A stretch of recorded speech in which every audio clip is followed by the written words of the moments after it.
Hello. Cam adventure पर आप सभी का स्वागत है। दोस्तों अपन सॉल्यूशन का चैप्टर है वो डिस्कस कर रहे थे, तो उसमें आई थिंक अपन ने 4 लेक्चर थे। तो उसमें अपन ने जो लास्ट टॉपिक छोड़ा था वो था कंसंट्रेशन टर्म। तो कंसंट्रेशन टर्म वो अपन ने 1 बाय 1 डिस्कस कर ली थी। मैं ब्रीफली आपको बता देता हूँ कि अपन ने कौन कौन सी कंसंट्रेशन टर्म वो डिस्कस की थी।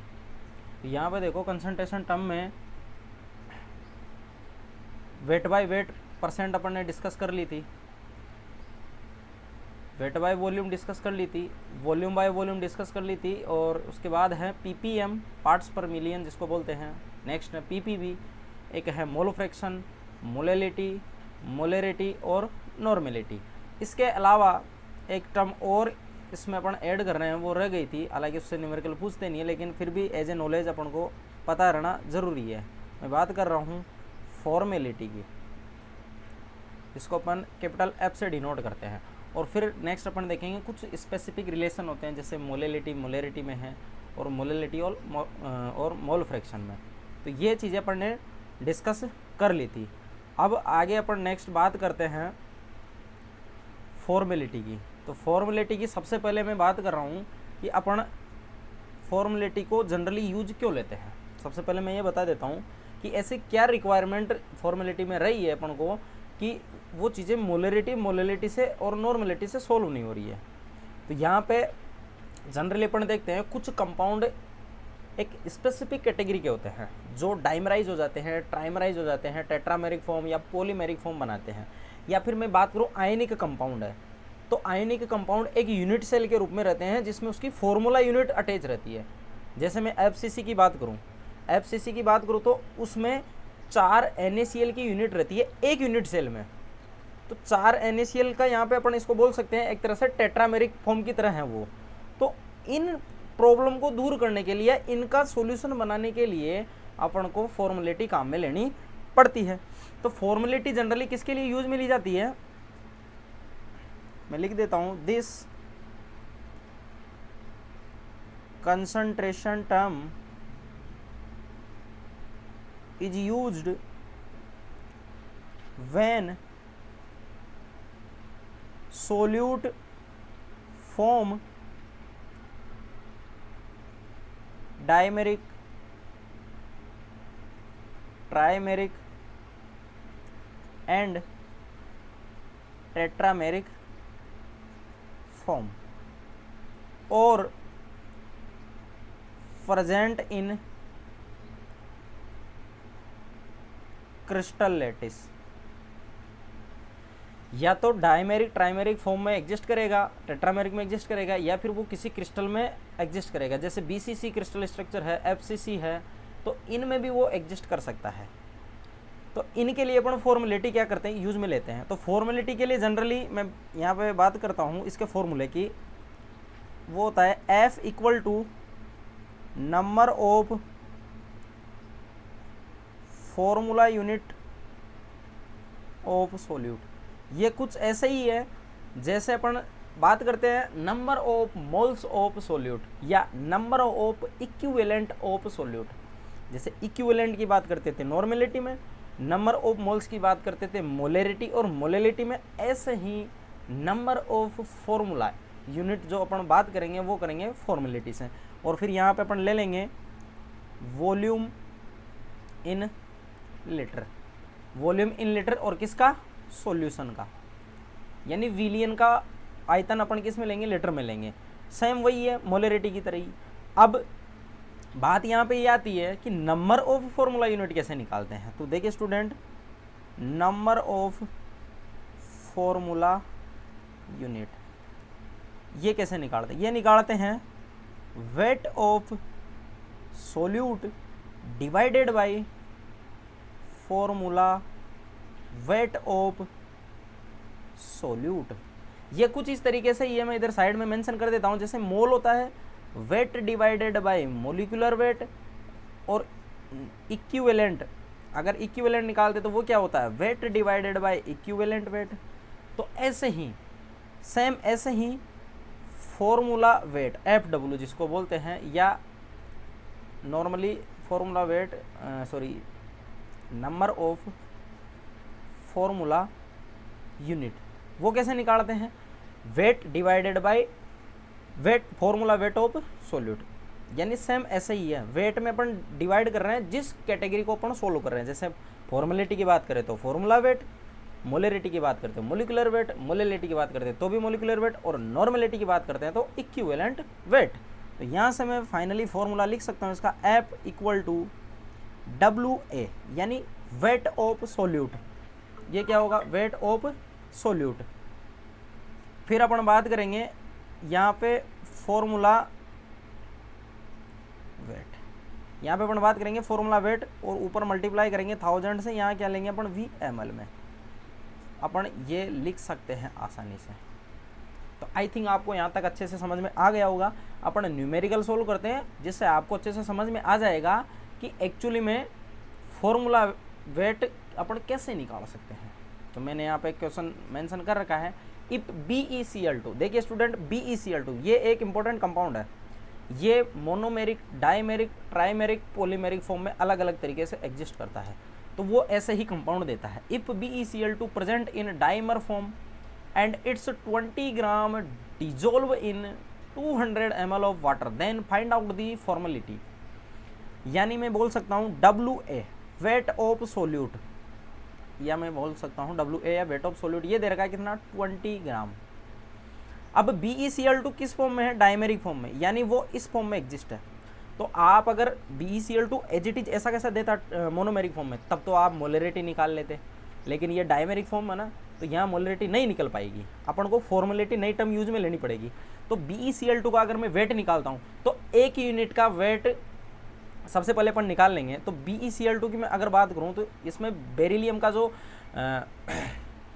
वेट होता है या मोलर मास होता है वो कितना होता है? 8 ग्राम। और Cl2 यानी एक Cl का होता है 35.5, तो 2 का कितना हो जाएगा? 71। कितना हो जाएगा? 71 या 71 के आसपास इतना अप्रोक्स अपन मानते हैं, ये हो जाएगा। तो ये हो जाएगा कितना? 79 ग्राम। कितना हो जाएगा? 79 ग्राम।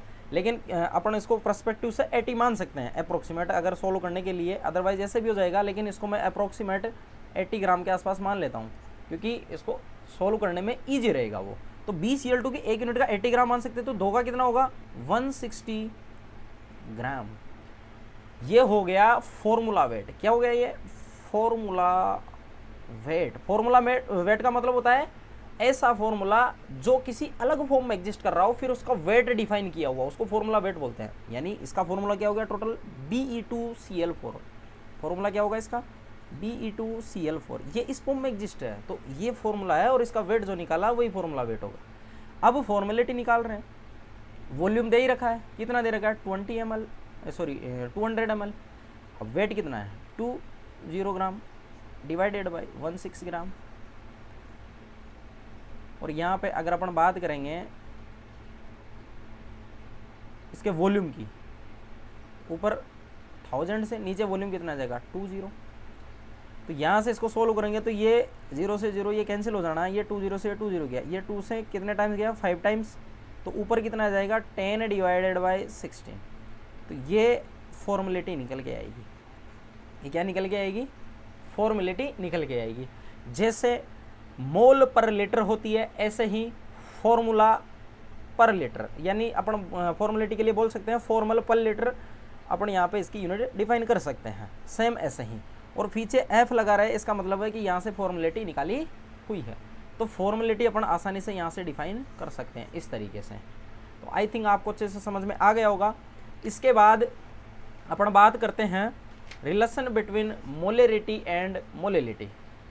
नेक्स्ट मैं यहाँ पे मेंशन कर देता हूँ, relation between molality and molarity. Relation between molality and molarity. तो आप इसका डायरेक्ट फॉर्मूला याद रखिए, अगर ऐसा क्वेश्चन आता है तो स्मॉल m इक्वल टू होता है 1000 into molarity divided by 1000 into density molarity और Ma। यहाँ मैं मेंशन कर देता हूँ Ma क्या है यहाँ पे? मोलिकुलर वेट ऑफ सोल्यूट, और यहाँ पे कैपिटल एम क्या है, वो है मोलरिटी। और अगर बात करें डी की तो ये क्या है, डेंसिटी ऑफ सॉल्यूशन।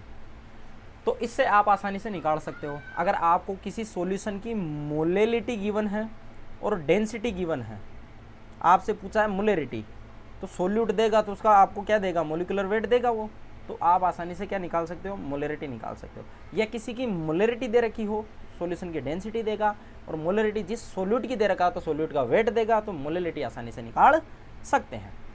इसके बाद नेक्स्ट रिलेशन है relation between molality and mole fraction. ये भी इंपॉर्टेंट है। ये कुछ इंपॉर्टेंट रिलेशन है, आपको सीधे डायरेक्ट इनको याद रखना है। इनके डेरिवेशन से अपन को कोई मतलब नहीं है, क्योंकि अभी डेरिवेशन करोगे तो 2-3 पन्ने इनके भरने हैं, तो इससे कोई मतलब नहीं है। डायरेक्ट फॉर्मूला याद रखो, क्योंकि फॉर्मूला बेस्ड क्वेश्चन आता है। तो यहाँ से मैं बात कर सकता हूँ, इसके मोलेलिटी होता है x A x B 1000 divided by m B, ये होगा। और एम बी यहाँ पे मैं मेंशन कर देता हूँ, ये क्या है, मोलिकुलर वेट ऑफ सॉल्वेंट। ये क्या है, मोलिकुलर वेट ऑफ सॉल्वेंट है। तो यहाँ से आपको देखो दोनों के मोल दे देता है, तो मोल दे देता है तो मोल फ्रैक्शन निकाल लेते हैं। जैसे देखो एक्स ए कैसे निकालेंगे, प्रीवियस में निकाला था अपन ने, n A plus n B से निकल जाएगा। ऐसे ही एक्स बी का निकल जाएगा। एक्स बी कैसे निकालते हैं, n B upon n A plus n B. अब वो ये डाटा तो वो क्वेश्चन में देता है, नहीं देता तो वेट देता है। वेट से अपन क्या निकाल लेते हैं, मोल निकाल लेते हैं। कैसे निकालते हैं, एन क्या होता है, weight divided by molecular weight. ए का पूछा तो ए का, तो यहाँ से ए का निकल जाएगा। एन बी क्या होगा, वेट बी का divided by molecular weight B का, तो यहाँ से दोनों निकल जाएंगे। तो अपन आसानी से इसको फाइंड आउट कर सकते हैं। उसके बाद ये हुई अपनी कंप्लीट, जो अपन ने कंसंट्रेशन टर्म देखी थी, अपन ने सारी एक 1 बाय 1 डिस्कस कर ली है। उसके बाद एक इक्वेशन और आती है जिसको बोलते हैं अपन इक्वेशन, जिसको बोलते हैं डाइल्यूशन इक्वेशन। इसको क्या बोलते हैं, डाइल्यूशन इक्वेशन। और डाइल्यूशन इक्वेशन में तुम्हें याद रखना सिर्फ m1v1 इक्वल टू m2v2। अगर नॉर्मेलिटी में दे रखा तो n1v1 इक्वल टू n2v2, ये आपको याद रखना है। m1v1 इक्वल टू m2v2 और या फिर n1v1 इक्वल टू n2v2, ये डाइल्यूशन की इक्वेशन है। इसमें क्या पूछता है वो देखो स्टूडेंट, जैसे किसी एक सॉल्यूशन का वॉल्यूम बढ़ा हुआ है, जैसे देखो मैं यहाँ पे मेंशन कर देता हूँ, जैसे ये कोई सॉल्यूशन है, इसका 100 ml है और इसकी मोलरिटी है 2m। अब मैं आपसे पूछ रहा हूँ या मैं आपसे इसके न्यूमेरिकल की बात कर रहा हूँ कि जैसे यहाँ पे 100 ml मैंने लिया है और इसकी मोलरिटी ये है। अब मेरे को 1 मोलर का सॉल्यूशन चाहिए, तो मेरे को कितना वॉल्यूम इसमें ऐड करना पड़ेगा। तो यहाँ पे देखो m1 दे रखा है कितना, 2 मोलर, v1 दे रखा है कितना, 100 ml। अब मैंने मेंशन कर दिया है कि मेरे को मोलरिटी 1m चाहिए, तो मेरे को कितना वॉल्यूम की रिक्वायरमेंट रहेगी, तो m2 मैंने क्या कर दिया 1m। तो यहाँ पे v2 मेरे को निकालना है, v2 मेरे को क्या करना है, निकालना है। तो यहाँ से आसानी से निकाल सकते हैं, m1 v1 equal to m2 v2। तो m1 कितना है 2, v1 कितना है 100, 1 इंटू ये v2, यहाँ से v2 कितना आया 200 ml। यानी आप क्या कर दो, इसमें 100 ml और ऐड कर दो। आप इसमें 100 ml और ऐड कर दोगे तो रिजल्टेंट जो वॉल्यूम आएगा वो कितना हो जाना है, वो हो जाना है आपका 200 ml। तो ऐसे डाइल्यूशन जो इक्वेशन आती है प्रैक्टिकली फोर्सन है टोटली, ये टोटल क्या है प्रैक्टिकल। और प्रैक्टिकल में भी अपन किसका करते हैं, टाइट्रेशन। जो टाइट्रेशन करते हैं ना उसमें सारा ये काम में आता है। जैसे आप एसिड बेस टाइट्रेशन करते हो, इसके अलावा रेडॉक्स टाइट्रेशन करते हो, रेडॉक्स के अलावा प्रेसिपिटेशन टाइट्रेशन करते हो, कॉम्प्लेक्सोमेट्रिक टाइट्रेशन करते हो, इन सब में आपको ये फॉर्मूले यूज में लेने पड़ते हैं, क्योंकि वहाँ पे आप किसी अननोन सॉल्यूशन की आप या तो मोलरिटी निकालते हो या नॉर्मेलिटी या फिर कोई अननोन वॉल्यूम फाइंड आउट करते हो। तो ये कंप्लीट बात हुई किनकी, कंसंट्रेशन टर्म की। अब अपन नेक्स्ट स्टार्ट करने जा रहे हैं वेपर प्रेशर। वेपर प्रेशर, ये स्टार्ट करने जा रहे हैं। तो वेपर प्रेशर को स्टूडेंट जनरली अपन प्योर स्टेट की बात करें तो पी नोट से इसको डिनोट करते हैं। अब वेपर प्रेशर की अगर बात करें यहाँ पे, तो देखिए स्टूडेंट, मैं यहाँ पे सबसे पहले आपको इसको डायग्रामेटिकली मैं अच्छे से समझा देता हूँ कि अपन इसको कैसे एक्सप्लेन करें। तो जैसे मैंने ये एक क्लोज वेसल लिया है, ये क्या है, क्लोज वेसल, और क्लोज वेसल लिया तो यहाँ पे मैंने इसमें भर दिया है एक वोलेटाइल सोल्यूट, वोलेटाइल सोल्यूट। अब इस सोल्यूट के पार्टिकल होंगे, मैं इसको बोल रहा हूँ वोलेटाइल। वोलेटाइल का मतलब ये थोड़े बहुत टेम्परेचर पे अपने मॉलिक्यूल को क्या कर देता है, वेपर फेज में भेज देता है। तो सोल्यूट के particle at room temperature, at room temperature ये क्या करेंगे, मॉलिक्यूल कोलाइड करेंगे, मॉलिक्यूल क्या करेंगे, कोलाइड करेंगे, एक दूसरे से टक्कर करेंगे, और कोलाइड करके कहाँ चले जाएंगे, गोज टू वेपर फेज। क्योंकि कोलाइड जैसे ही करते हैं तो मॉलिक्यूल क्या करते हैं, एक मॉलिक्यूल से दूसरा मॉलिक्यूल एनर्जी को गेन करता है, एनर्जी गेन करते हैं वो क्या करता है, थोड़ा सा डिस्टेबलाइज करता है, डिस्टेबलाइज करता है तो ऑब्वियस बात है कि वो दूर भगेगा यहाँ से। तो यहाँ पे होता क्या है, जैसे ये मॉलिक्यूल है, ये मॉलिक्यूल क्या करेंगे, अब वेपर में चले जाएंगे, जैसे ये मॉलिक्यूल वेपर में चले गए, क्लोज वेसल कर रखा है, तो इसी कंटेनर में ये इधर के उधर घूमते रहेंगे। यहाँ पे मैं इसको मान लेता हूँ कि ये सरफेस है, क्या है ये, सरफेस ऑफ सोल्यूट सॉल्यूशन, या सोल्यूट, या मैं किसी सॉल्वेंट की बात कर रहा हूँ या कोई सॉल्यूशन की बात कर रहा हूँ, आप किसी को भी ले सकते हो, ठीक है। यहाँ पे होगा क्या, ये इसकी जो सरफेस रहेगी उस पर प्रेशर अप्लाई करेंगे, क्या करेंगे, प्रेशर अप्लाई। अब प्रेशर अप्लाई क्यों कर रहे हैं, क्योंकि सोल्यूट पार्टिकल है ना, अपने मॉलिक्यूल के साथ सोल्यूट के जो अंदर वाले पार्टिकल है, बाहर वाले पार्टिकल के साथ थोड़ी बहुत तो वंडरफुल इंटरेक्शन करेंगे, उनको जाने ही नहीं देंगे, जाने ही नहीं देंगे। तो ये क्या करेंगे, यहाँ पे प्रेशर अप्लाई कर रहे हैं, और इसी प्रेशर को अपन क्या बोल रहे हैं, इसी प्रेशर को बोल रहे हैं अपन वेपर प्रेशर। क्या बोल रहे हैं इसको, वेपर प्रेशर। यानी सोल्यूट या कोई सोलवेंट या किसी सॉल्यूशन की मैं बात कर रहा हूँ, सोल्यूट पार्टिकल होगा या कोई सोलवेंट होगा, सोल्यूट या सोलवेंट का पार्टिकल अपनी लिक्विड स्टेट से वेपर फेज में जब चला जाता है, तो वेपर फेज जब उस सरफेस के ऊपर जो प्रेशर अप्लाई करती है उसको बोलते हैं वेपर प्रेशर। तो मैं यहाँ पे इसकी सबसे पहले डेफिनेशन लिख देता हूँ, इसकी डेफिनेशन में लिख देता हूँ, any liquid it's vapour phase and liquid phase are present in equilibrium, are present in equilibrium in case are present in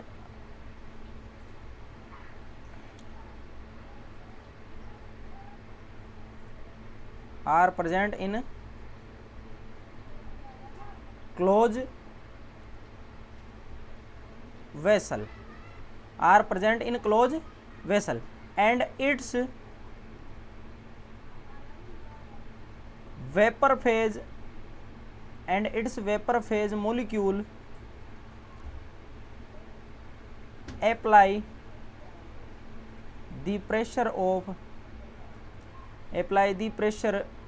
on its liquid surface. This pressure is known as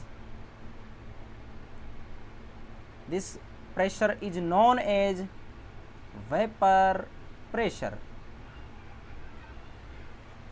किसी भी liquid में vapour phase और उसकी liquid phase आपस में एक दूसरे के इक्विलिब्रियम में रहती है, क्योंकि मॉलिक्यूल कोलाइड करके ऊपर जाते हैं, ऊपर से नीचे आते हैं, ये प्रोसेस चलती रहती है। इसको बोलते हैं वेपोराइजेशन। क्या बोलते हैं इसको, वेपोराइजेशन बोलते हैं इसको। तो during vaporisation vapour liquid liquid conversion चलता रहता है, तो एक टाइम पे लिक्विड वाली जो मोलिक्यूल होते हैं वो उस सरफेस पे थोड़ा सा अप्लाई करते हैं प्रेशर ऊपर से, तो उसी प्रेशर को क्या बोलते हैं, वेपर प्रेशर। अब बात करते हैं वेपर प्रेशर का डिपेंडेंस, ये इंपॉर्टेंट है, ये सीधा का सीधा पूछा जाता है। Vapour pressure depend on nature of liquid and temperature.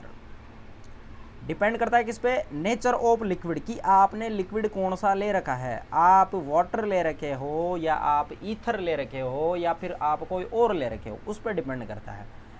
तो नेचर पे तो डिपेंड करेगा ही, क्योंकि ऑब्वियस बात है ना, जितने मॉलिक्यूल वेपर में जाएंगे उतना ज़्यादा वेपर प्रेशर होगा। अब ये तो हर एक लिक्विड का अलग अलग होता है, वाटर लेते हो तो हाइड्रोजन बॉन्डिंग से कम जा पाते हैं मॉलिक्यूल, ईथर लेते हो तो आसानी से चला जाते हैं क्योंकि वहाँ पे कोई बॉन्डिंग नहीं होती हाइड्रोजन जैसी।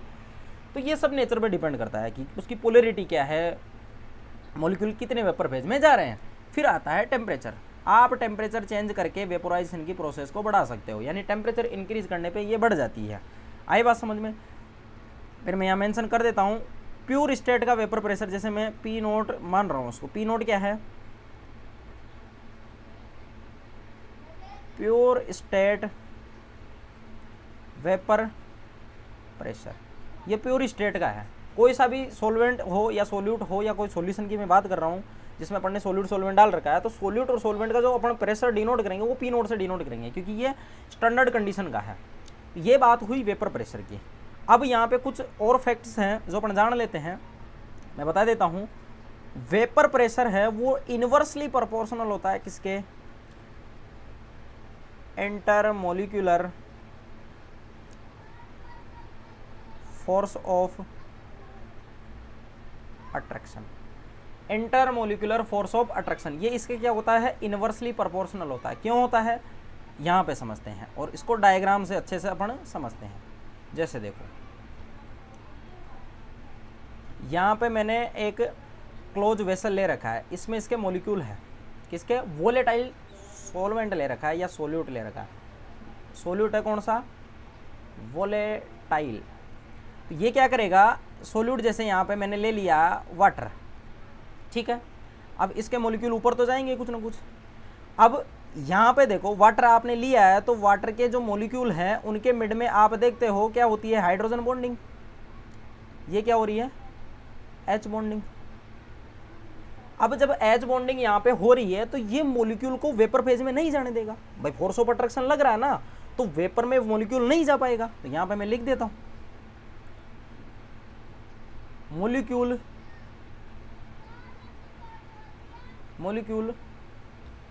does not goes to vapor phase because force of attraction is more। तो यहाँ पे मॉलिक्यूल उसमें नहीं जा रहा वेपर फेज में। क्यों नहीं जा रहा है, क्योंकि मॉलिक्यूल में फोर्स ऑफ अट्रैक्शन ज़्यादा लग रहा है। जब मॉलिक्यूल वेपर फेज में नहीं जाएगा तो वेपर प्रेशर कहीं का, वेपर प्रेशर नहीं लगेगा। तो मैं यहाँ पे लिख देता हूँ, vapour pressure is not create या लेस क्रिएट। अगर आप मॉलिक्यूल में फोर्स ऑफ अट्रैक्शन लगा रहे हो तो मॉलिक्यूल यहीं का यहीं पड़ा रह जाएगा, नहीं जाएगा बाहर। क्यों कैसे जाएगा वो, क्योंकि उस पर फोर्स ऑफ अट्रैक्शन काम कर रहा है। तो यहाँ पे अपन बोल सकते हैं कि जितनी ज़्यादा इंटरमोलिक्यूलर फोर्स ऑफ अट्रैक्शन होगी उसका वेपर प्रेशर उतना ही कम होगा।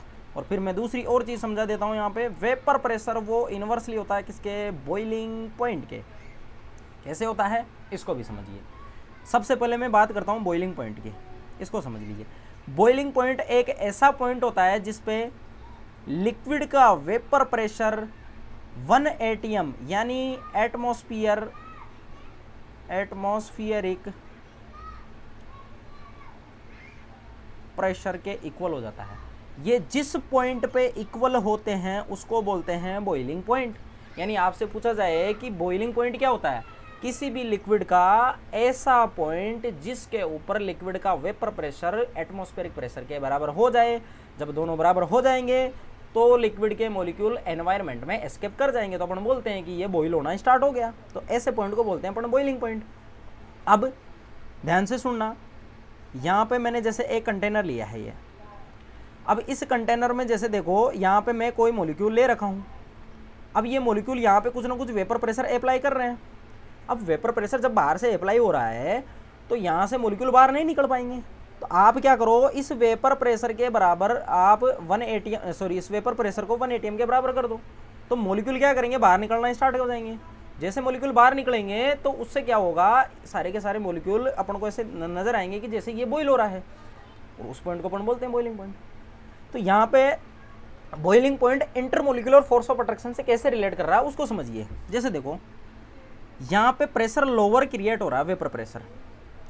ऐसे मानो जैसे देखो वेपर प्रेशर है 0.5 ATM, एक सोल्यूट है, ठीक है ना, और 1 ATM तक जाना है। इसमें फोर्स ऑफ अट्रैक्शन मोर है, मोर अट्रैक्शन, यहाँ अट्रैक्शन मोर है। मोर अट्रैक्शन के कारण यहाँ वेपर प्रेशर कम जनरेट हुआ है, अट्रैक्शन मोर है, मॉलिक्यूल बाहर नहीं जा पा रहे। तो आप क्या करोगे, आपको 1 ATM तक पहुंचाने के लिए आपको हीट देना पड़ेगा, यानी आपको मोर टेम्परेचर देना पड़ेगा। मोर क्या देना पड़ेगा, टेम्परेचर, यानी मोर टेम्परेचर दोगे आप तब जाके ये 1 ATM के बराबर होगा। तो मैं बात कर रहा हूँ कि मोर अट्रैक्शन पे आपको मोर टेम्परेचर देना पड़ रहा है, यानी मोर अट्रैक्शन पे मोर बॉइलिंग पॉइंट होगा, ज़्यादा टेम्परेचर पे उबलेगा वो, ऐसे नहीं उबलेगा। जैसे दूसरा मैं एग्जांपल समझाता हूँ, जैसे देखो 0.8 ATM है और 1 ATM तक आपको जाना है, तो ये वाला यहाँ से यहाँ ईजीली चला जाएगा, ईजीली चला जाएगा। क्यों, क्योंकि यहाँ पे क्या है, लेस अट्रैक्शन। भाई लेस अट्रैक्शन है तभी तो मॉलिक्यूल वेपर फेज में चले गए, और वेपर फेज में चले जाने पे देखो यहाँ से यहाँ तक आए तो आप वेपर प्रेशर बढ़ गया। पहले 0.5 था, अब कितना हो गया 0.8। अब 0.8 वेपर प्रेशर बढ़ रहा है, वो किसके कारण बढ़ रहा है, क्योंकि उसके अंदर लेस अट्रैक्शन लग रही है। लेस अट्रैक्शन के कारण मॉलिक्यूल एस्केप कर रहे हैं किसमें, बाहर की साइड, वेपर फेज में। तो वहां पे आपको 1 ATM तक पहुंचने के लिए आपको कम टेम्परेचर की रिक्वायर्ड है। तो मैं यहां लिख देता हूं रिक्वायर्ड लोअर टेम्परेचर, यानी यहां पे लोअर टेम्परेचर की रिक्वायरमेंट है। तो कुल मिला के बात यह है कि बॉइलिंग पॉइंट जितना ज़्यादा होगा, किसी मॉलिक्यूल का या किसी सोल्यूट का बॉइलिंग पॉइंट जितना ज़्यादा हो रहा है, उसका मतलब ये है कि इस मॉलिक्यूल के अंदर स्ट्रॉन्ग फोर्स ऑफ अट्रैक्शन पाई जा रही है। अदरवाइज वो कौन सा होता, नॉर्मल बॉइलिंग पॉइंट वाला होता। यानी बॉइलिंग पॉइंट जिसका ज़्यादा होगा उसका वेपर प्रेशर कम होगा, और वेपर प्रेशर कम आने का रीजन क्या है, इंटरमोलिकुलर फोर्स ऑफ अट्रैक्शन उसके अंदर ज़्यादा है। यही कॉन्सेप्ट अपने काम में आएंगे कहाँ पे, elevation in boiling point, depression in freezing point, और भी जो अपन न्यूमेरिकल प्रॉब्लम सॉल्व करेंगे तब अपने ये कॉन्सेप्ट काम में आने हैं। अभी आगे पढ़ना है अपन को, राउल्ट्स लॉ पढ़ना है, पॉजिटिव डेविएशन, नेगेटिव डेविएशन सब पढ़ने, वहाँ पे काम आने हैं सारे के सारे। तो ये चीज़ आप आसानी से समझ सकते हो।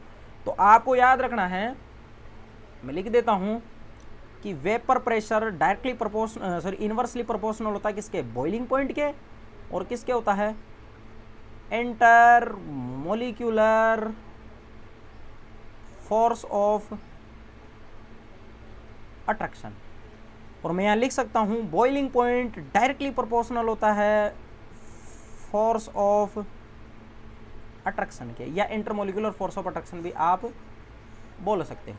क्योंकि आपको पता है ना, देखो फोर्स ऑफ अट्रैक्शन ज़्यादा है तो बॉइलिंग पॉइंट ज़्यादा होगा, क्योंकि फोर्स ऑफ अट्रैक्शन ज़्यादा होने से मॉलिक्यूल बाहर नहीं जा रहे तो वेपर प्रेशर नहीं लगाएंगे तो आपको टेम्परेचर ज़्यादा देना पड़ेगा ताकि आप 1 ATM तक पहुँच जाओ। तो ये बात आपको आसानी से समझ में आती है, वेपर प्रेशर क्या होता है। फिर मैं आपको एग्जाम्पल से और अच्छे से समझा देता हूँ। जैसे देखो, एक तो मैंने लिया है वाटर, एक मैंने लिया है C2H5OH इथाइल अल्कोहल, और एक मैंने लिया है मिथोक्सी मीथेन जिसको बोलते हैं ईथर। ये है अल्कोहल, ये है वाटर। अब मैं आपको बोल रहा हूं कि वाटर का जो बॉइलिंग पॉइंट है वो ज़्यादा होता है किससे, अल्कोहल से, और अल्कोहल का बॉइलिंग पॉइंट ज़्यादा होता है किससे, ईथर से। उसका रीजन समझो, देखो इधर यहाँ पे क्या है, स्ट्रॉन्गर H बॉन्डिंग, यहाँ पे क्या है, वीकर H बॉन्डिंग है, H बॉन्डिंग लेकिन कौन सी है, वीकर है। और वीकर किसकी वजह से, मिथाइल ग्रुप से। तो वीकर किसकी वजह से है, due to ethyl OET sorry C2H5 भी बोल सकते हैं अपन इसको, C2H5 group, due to C2H5 group. और ईथर ये H बॉन्डिंग नहीं रखता, not present, H bonding not present, यहां कोई H बॉन्डिंग नहीं है। तो यहां पे देखो स्ट्रॉन्गर H बॉन्डिंग है, यानी यहां पे क्या है, force of attraction is more. Force of attraction क्या है, मोर है। फोर्स ऑफ अट्रैक्शन मोर है तो मैंने अभी बताया है, फोर्स ऑफ अट्रैक्शन जहां पे ज्यादा होगा वहां पे वेपर प्रेशर कम होगा। जिसका वेपर प्रेशर कम है मतलब आपको 1 atm तक जाने के लिए ज़्यादा टेम्परेचर की ज़रूरत है। आप टेम्परेचर दो ताकि मॉलिक्यूल ज़्यादा से ज़्यादा वेपर में जाए और 1 atm के बराबर कर ले। तो यहाँ पे फोर्स ऑफ अट्रैक्शन मोर है, इसका मतलब क्या है, बॉइलिंग पॉइंट हायर। यहाँ पे कोई H बॉन्डिंग नहीं है, इसलिए सारे के सारे मॉलिक्यूल बाहर चले गए तो वेपर प्रेशर बढ़ गया। तो यहाँ पे हाई क्या रहता है, high vapour pressure. High vapour pressure है तो बॉइलिंग पॉइंट क्या है, लोअर। तो आप देखोगे वाटर का बॉइलिंग पॉइंट ज़्यादा होता है C2H5OH से, और यहाँ पे MeO यानी CH3O CH3 से। तो इसका मैं लिख देता हूँ, इसका बॉइलिंग पॉइंट होता है 100 डिग्री सेंटीग्रेड, इसका होता है 78.5 डिग्री सेंटीग्रेड, और इसका होता है 35 डिग्री सेंटीग्रेड। यानी आप अगर थोड़े से रूम टेम्परेचर पे भी छोड़ दोगे तो आपको ईथर नहीं मिलेगा। जनरली ये चीज़ें प्रैक्टिकल में परफॉर्म की जाती हैं कि कुछ ऑर्गेनिक कंपाउंड ऐसे होते हैं जो ईथर में सेपरेट होते हैं। तो ईथर में सेपरेशन के लिए करते क्या हैं, कुछ कंपाउंड जब उसमें सोल्यूबल रहते हैं तो ईथर में सोल्यूबल कंपाउंड को अपन क्या करते हैं, थोड़े से जाके धूप में रख देते हैं। तो वहाँ से क्या होता है, मिथोक्सी मीथेन जनरली अपन यहाँ पे काम में लेते हैं, तो उस ईथर का बॉइलिंग पॉइंट लोअर होता है। ईथर तो हो जाता है वेपोरेट और वहाँ पे बच जाता है कंपाउंड। क्यों, क्योंकि उसका वेपर प्रेशर हाई है, बॉइलिंग पॉइंट लोअर है। तो यहाँ से अपन इसको समझ सकते हैं। ये बात हुई वेपर प्रेशर की। अब इस पे टेम्परेचर का इफेक्ट देखते हैं। वेपर प्रेशर पे क्या देखते हैं अपन, effect of temperature on vapour pressure.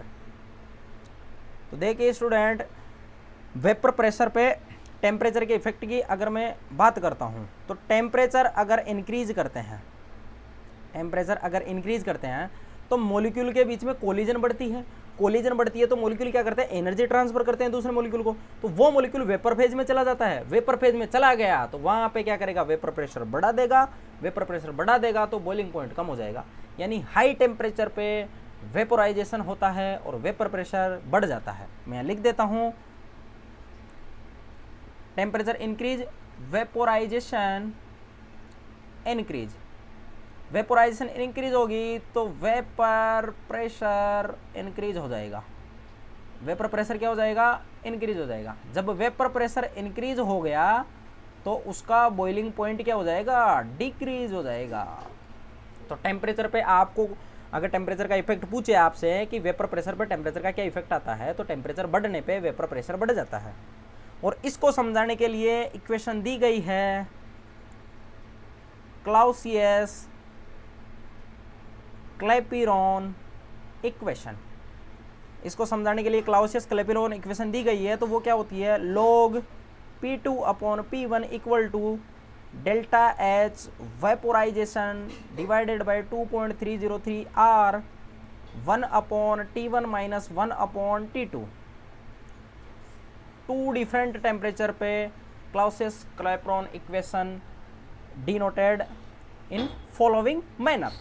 तो ये इक्वेशन है जहाँ पे ये जो है ये है वेपर प्रेशर, ये क्या है वेपर प्रेशर, और ये क्या है डिफरेंट टेम्परेचर, यानी T1 टेम्परेचर पे P1 प्रेशर, T2 पे P2 प्रेशर। तो यहाँ से अपन क्लाउसियस क्लैपिरॉन इक्वेशन से आसानी से निकाल सकते हैं।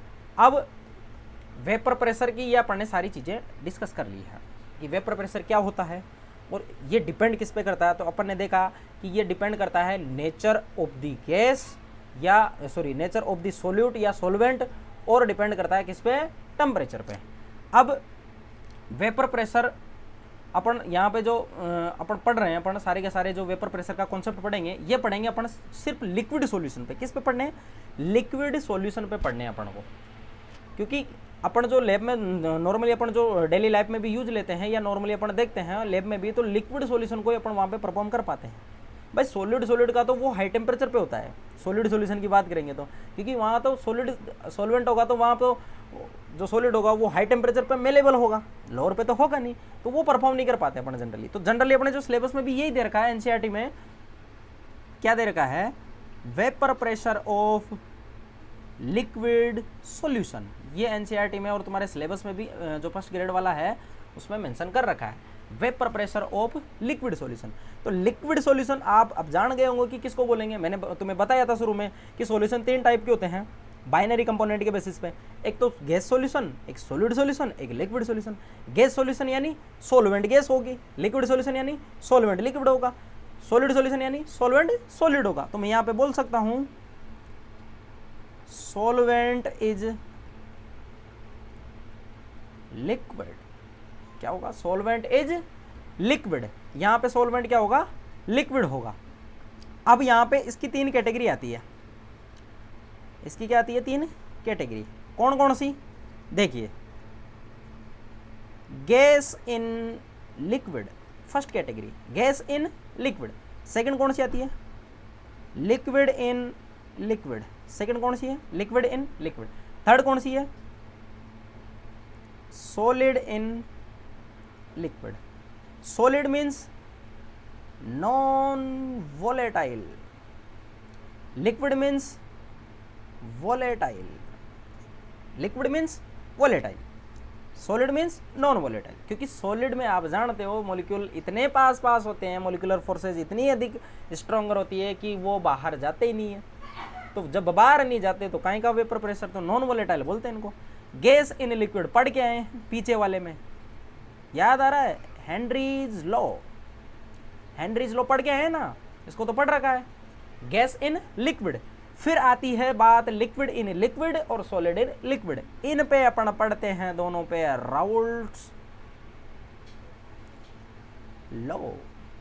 क्या पढ़ते हैं इन पे? Raoult's law. आप पढ़ते हो, आपके सिलेबस में मेंशन कर रखा है, अवाष्पशील विलेय रखने वाले सॉल्यूशन के लिए राउल्ट का नियम और वाष्पशील विलेय रखने वाले सॉल्यूशन के लिए राउल्ट का नियम। यानी liquid in liquid, solid in liquid, दोनों पे राउल्ट्स का लॉ अपन पढ़ते हैं।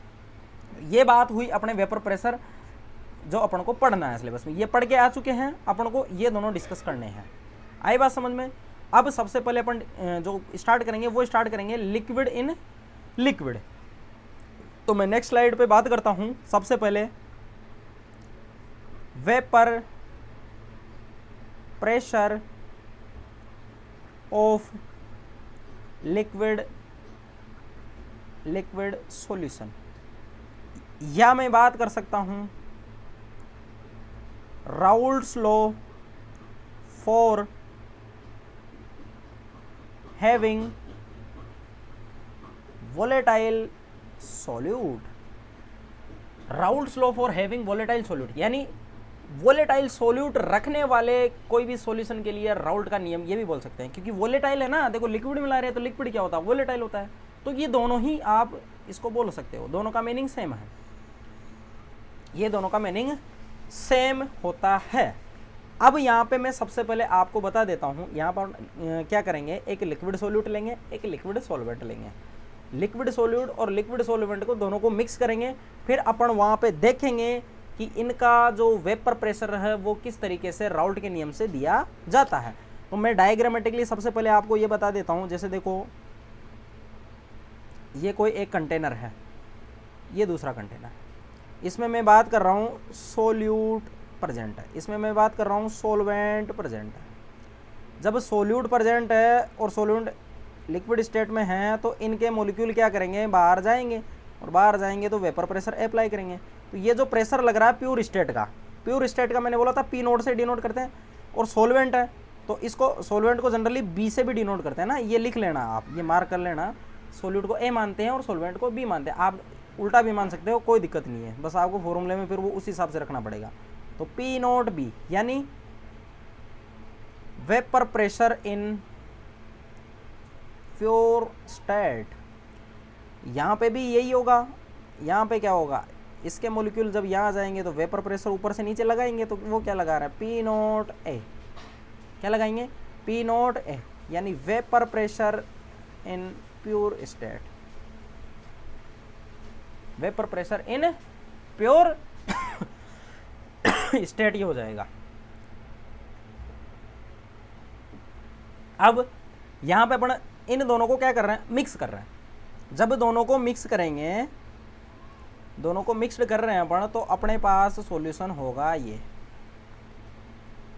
अपने पास ए के कंपोनेंट भी होंगे। मैं एक साइड लिख लेता हूँ, ऐसे तो कंप्लीट होमोजीनियस होता है ये, लेकिन मैं समझाने के पर्पज से एक साइड लिख लेता हूँ इनको ना, ताकि आपको दिखे। तो यहाँ पे ये क्या है, सोल्यूट है, कंप्लीट होमोजीनियस है। ऐसा नहीं है कि इधर सोल्यूट पड़ा इधर सोल्वेंट है, नहीं है, ऐसा नहीं है। मैं तो एक समझाने के पर्पज से लिख रहा हूँ कि इधर सोल्यूट मान लेते हैं, इधर सोल्वेंट मान लेते हैं। ये मॉलिक्यूल ऊपर जाके यहाँ पे क्या लगा रहे हैं, वेपर प्रेशर लगा रहे हैं, और ये वेपर प्रेशर कौन सा लग रहा है, पी नॉट ए। तो वेपर प्रेशर यहाँ पे जो मॉलिक्यूल लगा रहे हैं उनका जो मोल फ्रैक्शन होगा वो क्या होगा, जो लिक्विड स्टेट में होगा वो क्या होगा, वाई ए, और जो सॉल्यूशन स्टेट में होगा वो क्या होगा, एक्स ए। मैं ऐसे मान लेता हूँ। देखो यहाँ पे जो सोल्यूट पार्टिकल है, solute particle in liquid phase, तो सोल्यूट पार्टिकल लिक्विड फेज में होगा तो इनका मोल फ्रैक्शन होगा ना वो एक्स ए होगा, ठीक है। और जो गैसियस स्टेट में है इनका मोल फ्रैक्शन क्या है, mole fraction in gas state वो क्या है, वो है वाई ए। क्योंकि ये अपने आगे काम में आएगा इसलिए मैं बता रहा हूँ अभी, ताकि तुम्हें दिक्कत नहीं आए। फिर यहाँ पे भी अपन यही बात करेंगे। यहाँ पे क्या होगा, एक्स बी, अगर ऊपर से प्रेशर लगा रहे हैं यहाँ पे तो अपन इसको क्या बोलेंगे, पी नॉट बी। और अगर मैं बात करूँ यहाँ पे किसकी, इसके मोल फ्रैक्शन की, तो ये हो जाएगा वाई बी, गैसियस स्टेट के। तो ये आपको समझ में आना चाहिए कि सोलवेंट का P naught B, x B और वाई बी ये किस किस तरह से कंपोजिशन रखते हैं। ये गैसियस स्टेट में है, गैस स्टेट की बात कर रहा हूँ मैं। ये है लिक्विड स्टेट, दोनों में फ़र्क होता है, लिक्विड स्टेट और गैस स्टेट दोनों के अलग अलग है ये, ठीक है। तो ये बात हुई किसकी, अपन ने दो क्या मिला दिए हैं, सोल्यूट और सोलवेंट को अपन ने यहाँ पे मिक्स कर दिया है। अब राउल्ट क्या बोलता है, ये तो चीज़ हो गई नॉर्मली बेसिक प्रैक्टिकली हो गई। अब राउल्ट इसको थ्योरेटिकली समझाना चाहता है कि आप जब इनको मिला रहे हो तो जो रिजल्टेंट प्रेशर आएगा वो किस तरीके से निकालोगे आप। मैं लिख देता हूँ, according to Raoult's law, according to Raoult's law the partial pressure of a particular component is directly proportional to the mole fraction of its component in liquid state. ये इंपॉर्टेंट है, लिक्विड स्टेट, गैस नहीं है, liquid का माना अपन ने यहाँ पे। क्यों, क्योंकि लिक्विड के ही तो मोल्स हैं जो कहाँ जा रहे हैं, वेपर में जा रहे हैं। तो लिक्विड की बात चलेगी यहाँ पे, उसकी गैस की नहीं चलेगी। गैस का तो अलग है, जहाँ पे डाल्टन लॉ लगाते हैं अपन वो उसके अकॉर्डिंग पढ़ेंगे अपन, ठीक है। तो यहाँ पे उसने बोला एग्राउट ने कि जो पार्शियल प्रेशर है वो खुद के पोर्शन पे डिपेंड कर रहा है, खुद के मोल फ्रैक्शन पे। जिसका मोल फ्रैक्शन ज़्यादा होगा उसका पार्शियल प्रेशर ज़्यादा होगा। तो यहाँ पे सोल्यूट की मैं बात करूँ तो सोल्यूट में जैसे पी ए डायरेक्टली प्रोपोर्शनल होगा किसके, सॉरी, पी ए डायरेक्टली प्रोपोर्शनल होगा किसके, एक्स ए के, किसके होगा, एक्स ए के। और पी बी डायरेक्टली प्रोपोर्शनल होगा किसके, एक्स बी के। अगर आप इसको सोल्व करते हो तो क्या हो जाएगा, p A equal to P naught a x a, यानी ये आ गया आपका प्योर स्टेट का। तो आप जब इसको मिला रहे हो तो एक्स ए के कारण प्योर स्टेट में कितना चेंज हुआ वो पार्शियल प्रेशर आ गया यहाँ पे। ऐसे ही क्या निकालेंगे, P B equal to P naught B x B, ये निकल जाएगा। आई बात समझ में। ये तो इंडिविजुअल का आ गया। तो टोटल का अगर अपन निकालेंगे तो टोटल का क्या आएगा, पी टोटल क्या होगा, P A plus P B. Dalton के अकॉर्डिंग हो जाता है ये, क्योंकि डाल्टन ने बोला है कि आप जिसका निकालना हो उसका सम कर दो एज इट इज। तो पी टोटल क्या होगा, वो होगा P naught A x a plus P naught B x B, ये हो जाएगा आसानी से। अब यहाँ पे क्या करते हैं अपन, अगर अपन को ग्राफ प्लॉट करना है तो ग्राफ प्लॉट करने के लिए अपन क्या करते हैं, मोल फ्रैक्शन में यहाँ पे एक टर्म को रिड्यूस कर देते हैं। वो कैसे, देखो x a plus x B बचपन में छोटी क्लासों से पढ़ते आ रहे हैं कि ये एक के बराबर होता है। मोल नहीं पढ़ा लेकिन वहाँ ये तो पढ़ा है ना कि फ्रैक्शन एक से ज़्यादा नहीं हो सकता, फ्रैक्शन तो एक में से निकलता है, तो मोल फ्रैक्शन एक से ज़्यादा थोड़ी हो सकता है। यानी x a plus x B किसके बराबर होगा, 1 के इक्वल होगा। किसके इक्वल होगा, 1 के इक्वल होगा। तो मैं यहाँ से निकाल सकता हूँ एक्स ए की वैल्यू निकालूँ तो क्या हो जाएगा 1 माइनस एक्स बी, और एक्स बी की निकालूंगा तो क्या हो जाएगा 1 माइनस एक्स ए। दोनों फाइंड आउट कर सकते हैं, ये निकाल सकते हैं। ठीक है, अब मैं क्या कर रहा हूँ यहाँ पे एक्स ए की वैल्यू क्या कर रहा हूँ यहाँ पे पुट कर रहा हूँ। एक्स ए कहाँ पुट करूँगा, यहाँ पे। जब एक्स ए यहाँ पे पुट करूँगा तो पी टोटल क्या होगा, P naught A 1 minus x B plus P naught B x B, ये हो जाएगा। जब मैं इसको खोलूँगा इस इक्वेशन को तो क्या होगा, P naught a minus P naught A x B plus P naught B x B, ये हो जाएगा। अब पी टोटल क्या होगा, पी नोट ए plus P naught B x b minus, sorry यहाँ पे प्लस आएगा, माइनस पी नोट ए x B, ये हो जाएगा ये इक्वेशन। अब आगे जब इसको सोल्व करेंगे तो देखो यहाँ पे पी टोटल क्या था, पी नोट ए plus x b p naught B minus P naught ए एक्स बी। तो एक्स बी यहाँ से कॉमन निकाल सकते हैं, p naught A plus P naught B minus P naught a, और यहाँ पे क्या जाएगा एक्स बी, ये हो जाएगा पी टोटल, ये क्या हो जाएगा पी टोटल। यहाँ पे अपन ने एज्यूम कर रखा है कि partial pressure of P naught B ज़्यादा है किससे, ये एज्यूम किया अपन ने। आप उल्टा भी मान सकते हो, आपने ये एज्यूम किया है तब जाके ये आया है। अगर आप एक्स ए को रेफरेंस मान के करोगे तो इसका रिवर्स हो जाएगा, अपन ने एज्यूम किया है कि ये होगा। तो अब मैं इसका ग्राफ अगर प्लॉट करूं तो ग्राफ किस टाइप का आएगा, y equal to c plus m x, क्योंकि अपन को पार्शियल प्रेशर और मोल फ्रैक्शन के बीच में ग्राफ प्लॉट करना है। क्यों, क्योंकि यहाँ पे सारा काम इसी का है, ये सारी तो कांस्टेंट है ना, इनसे तो कोई मतलब नहीं है। इसका स्लोप ये होगा, इंटरसेप्ट क्या हो जाएगा, ये हो जाएगा। जब इस टाइप का अगर ग्राफ आता है y equal to m x plus c का, तो वो ग्राफ इस टाइप का आता है, वो ग्राफ इस टाइप का आता है। तो अपन को यहाँ पे ग्राफ ही प्लॉट करना है। अब देखिए स्टूडेंट, यहाँ पे अगर ग्राफ प्लॉट करते हैं तो सबसे पहले मैं यहाँ पे लिख लेता हूँ, सॉरी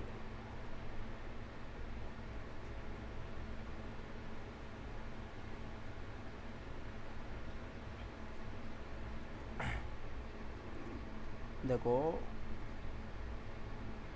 यहाँ पे अगर अपन को ग्राफ प्लॉट करना है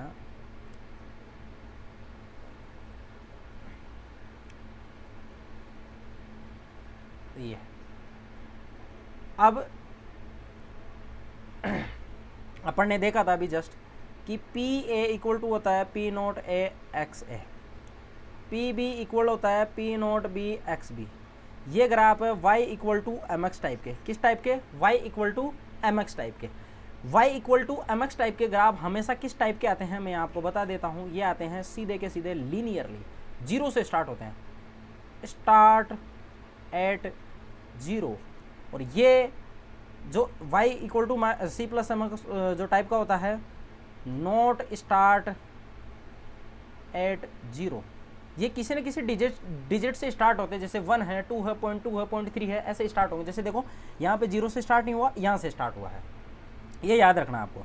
अब P naught sorry P A equal to P naught A x है। मैं यहाँ पे एज्यूम कर लेता हूँ कि इधर एक्स ए का पोर्शन 1 है, तब एक्स बी क्या होगा, 0 होगा, क्योंकि पूरा का पूरा क्या है एक्स ए।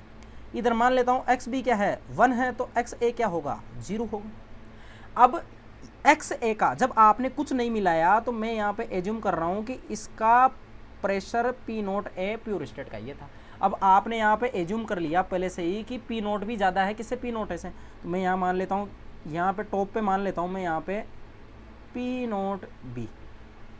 ये किसका है, प्योर स्टेट का, क्योंकि देखो इस लाइन पे सिर्फ वही हो सकता है जो कंपोजिशन कौन सा रख रहा है, बी वाला रख रहा है, तो बी है यहाँ पे सॉरी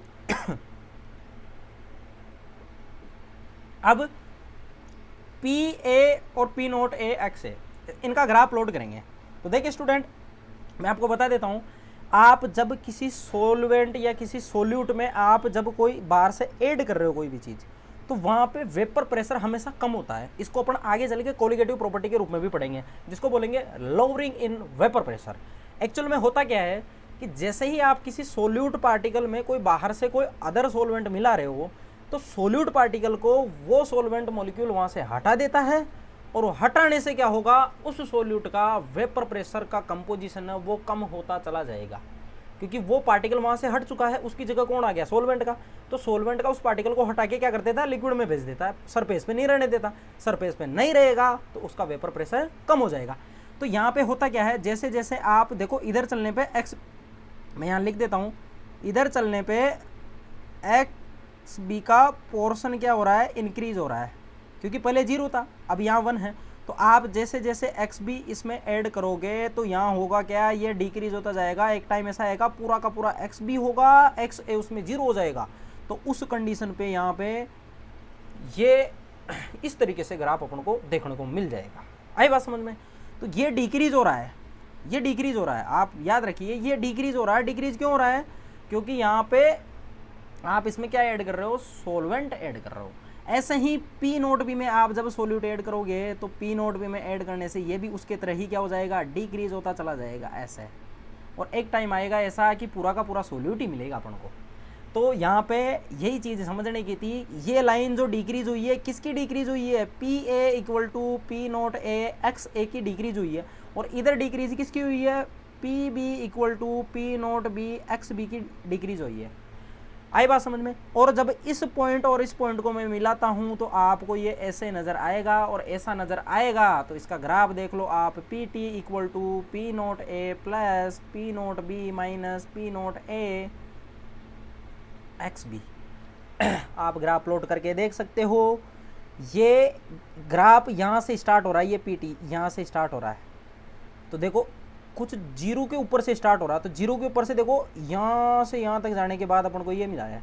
और ये जो इंटरसेप्ट सी आया है, ये क्या है, सी इंटरसेप्ट, ये देखो ये रहा पी नोट ए, ये है।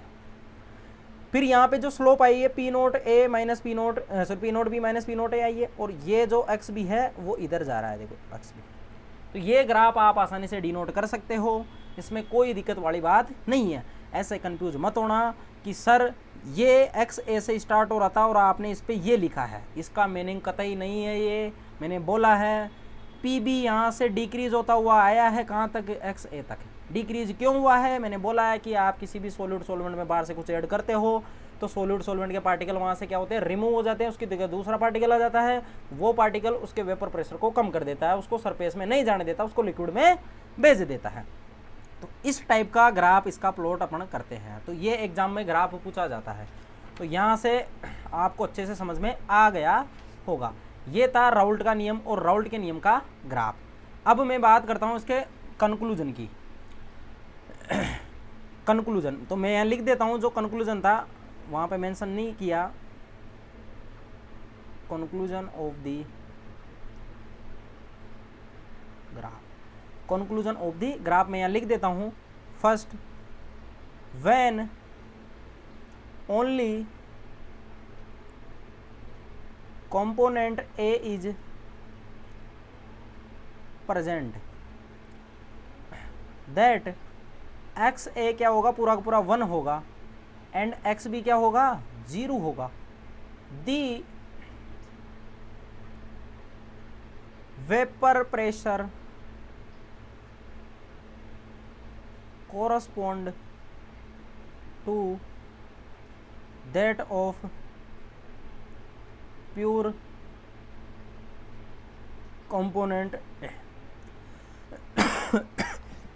अगर आप कंपोनेंट ए प्रेजेंट करवा रहे हो, उसमें एक्स ए 1 है, एक्स बी 0 है, तो वहाँ जो वेपर प्रेशर होगा वो कंपोनेंट ए का होगा, और वो क्या होगा, पी नॉट ए होगा। ठीक है। अगर मैं इसमें क्या कर देता हूँ, as component B is added, आप कंपोनेंट बी को ऐड कर रहे हो तो इससे क्या होगा, the mole fraction of A is decrease, तो मोल फ्रैक्शन ए डिक्रीज होता जाएगा एंड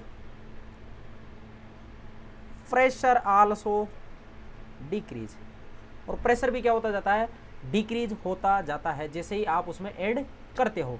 यही चीज मैं किसके लिए लिखूंगा, बी के लिए, तो when only component B is present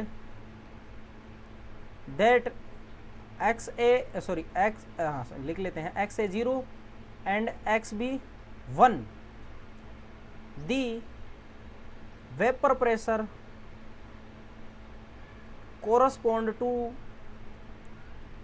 that of pure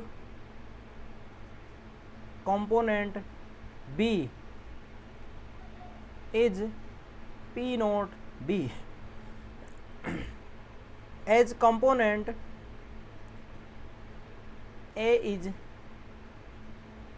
added, the mole fraction of B is decrease and vapor pressure also decrease। यहाँ पे भी लिख लेना, प्रेशर यानी वेपर प्रेशर की बात चल रही है, तो वेपर प्रेशर उसका क्या हो जाएगा, डिक्रीज हो जाएगा। ये कंक्लूजन था उसका, और आप आसानी से देख सकते हो ए वाले का इधर चलने पे देखो डिक्रीज हो रहा है, ए वाले का डिक्रीज हो रहा है, ऐसे ही बी वाले का भी क्या हो रहा है, नीचे चलने पे देखो इधर डिक्रीज हो रहा है, इधर भी डिक्रीज हो रहा है, इधर भी क्या हो रहा है, डिक्रीज हो रहा है। तो दोनों साइड आप देख सकते हो। अब बात करते हैं अपन, ये तो अपन ने जनरली बात की थी किसकी, गैसियस सॉरी लिक्विड फेज में जो अपने मोल फ्रैक्शन है उसका वेपर प्रेशर रिलेशन। अभी अपन ने गैसियस स्टेट वाले की चर्चा नहीं की है, तो गैसियस स्टेट के जो अपन निकालते हैं वो किस हिसाब से निकालते हैं उसको देखिए। तो मैं लिख देता हूँ, गैसियस स्टेट मोल फ्रैक्शन यानी YA एंड YB, मैंने वहाँ पे मार्क भी किया था कि इसको अपन Y एज्यूम करेंगे, तो Y आपको मानना है, YA और YB क्या है, गैसियस स्टेट में मोल फ्रैक्शन है सोल्यूट और सोलवेंट के। तो देखिए student, according to Dalton law के अकॉर्डिंग जो यहाँ पे प्रेशर वेपर प्रेशर जो निकाला गया है किसके कारण, मोल फ्रैक्शन ऑफ गैस के कारण, तो वो क्या निकाला है, PA इक्वल होता है YA P टोटल, और ऐसे ही PB इक्वल होता है किसके, YB P टोटल। ये आपको फॉर्मूला याद रखना है। अब देखो जैसे मैंने लिखा PA equal to P total YA, तो आप YA निकाल सकते हो, क्या होगा, PA अपॉन P टोटल, और PA आपने निकाल रखा है P naught A XA upon P naught A XA plus P naught B XB। तो आप यहाँ से YB आसानी से YA आसानी से निकाल सकते हो। जब YA आ गया तो आप YB कैसे निकालोगे, 1 माइनस YA कैसे निकालोगे, 1 माइनस YA, या फिर आप YB कैसे निकालोगे, PB upon P total equal to P naught B XB divided by P naught A XA plus P naught B XB। आप इससे क्या निकालोगे, ये निकालोगे। तो ये बात हुई गैसियस स्टेट के मोलों की। तो आज अपन ने राउल्ट्स लॉ पे चर्चा की है, किस वाले की, लिक्विड इन लिक्विड अपन ने चर्चा की है लिक्विड इन लिक्विड। इसके लिए राउल्ट्स का लॉ, या अपन बोल सकते हैं वोलेटाइल सोल्यूट रखने वाले सॉल्यूशन के लिए राउल्ट का लॉ। इसका अपन ने डेरिवेशन देख लिया है, इसका ग्राफ देख लिया है, और गैसियस स्टेट के मोल कैसे निकालते हैं अपन ने वो डिस्कस कर लिए हैं। अब इसके बाद में इसका एक तो न्यूमेरिकल पोर्शन बचा है इस टॉपिक का जो अपन ने आज डिस्कस किया है। फिर अपन पढ़ेंगे कौन सा, सॉलिड को लिक्विड में डिजोल्व करेंगे, तो वहाँ पे आता है अपना नॉन वोलेटाइल सॉलिड। और नॉन वोलेटाइल के बाद में अपन डिस्कस करेंगे आइडियल नॉन आइडियल सॉल्यूशन, या आइडियल नॉन आइडियल को जनरली रियल सॉल्यूशन भी बोलते हैं, उसको डिस्कस करेंगे। यानी अपन एंट्री करेंगे किसमें, कोलिगेटिव प्रॉपर्टीज़ में। तो आज के लिए इतना ही। नेक्स्ट अपन कल जो अपनी अगली क्लास रहेगी वो अपन कल उसकी बात करेंगे। तब तक के लिए आप इनको ढंग से पढ़िए और अच्छे से नोट्स बनाइए। बाकी अपन कल से न्यूमेरिकल पोर्शन इसका स्टार्ट करेंगे और जो भी टॉपिक हैं वो डिस्कस करेंगे। तब तक के लिए धन्यवाद।